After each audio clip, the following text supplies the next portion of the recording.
Of 12 term find करना है। आराम-आराम से क्वेश्चन देखना है, समझ के चलना है। देखो, हमको यहाँ पहुँचना है, यहाँ पहुँचना है, लेकिन दे हमको रखी है 2 चीज़ें। तो इन 2 चीज़ों से हमको कैसे पहुँचा जा सकता है, पहले तो ये सोचो।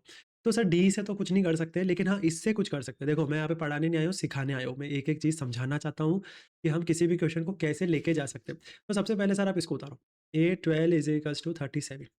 ये जो सर होता है, जैसे कि आपने यहाँ पे A11 लिखा, तो ये होता है A + 10D, क्योंकि हमारा फॉर्मूला होता है AN = A + n - 1D, ठीक है? तो यहाँ पे क्या हो रहा है कि यहाँ पे A12 है, तो ये क्या हो जाएगा, लिख सकते हैं A + 11D = 37। देखो, अब D की वैल्यू दे रखी है, तो आप वैल्यू पुट कर सकते हो, लेकिन मैं बोल रहा हूँ कि पहले हम, चलो ठीक है, हम D की वैल्यू पुट करते हैं। A + 11 × 3, क्योंकि ये मल्टीप्लिकेशन में है, 37। तो A की वैल्यू आ गई आपके पास 37, माइनस हो जाएगा क्योंकि यहाँ पे प्लस का 33 बनेगा, वहाँ जाके माइनस का हो जाएगा। ये चीज़ आपको स्विच करनी आनी चाहिए, तो A की वैल्यू बन गई आपकी 4। चलो, पहली चीज़ तो निकली, A तो निकल गया हमारा। A कितना निकल गया? A निकल गया हमारा 4। अब हमको S12 पे काम करना है। S12 पे काम करने के लिए सिंपल फ़ॉर्मूला लिखो आप।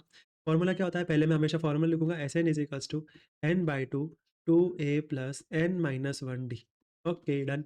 सर n दे रखा है, कहाँ है? देखो यहाँ पे 12 लिखा हुआ है, यानी कि हमको n की वैल्यू 12 पे ही कुछ ना कुछ खेला करना है।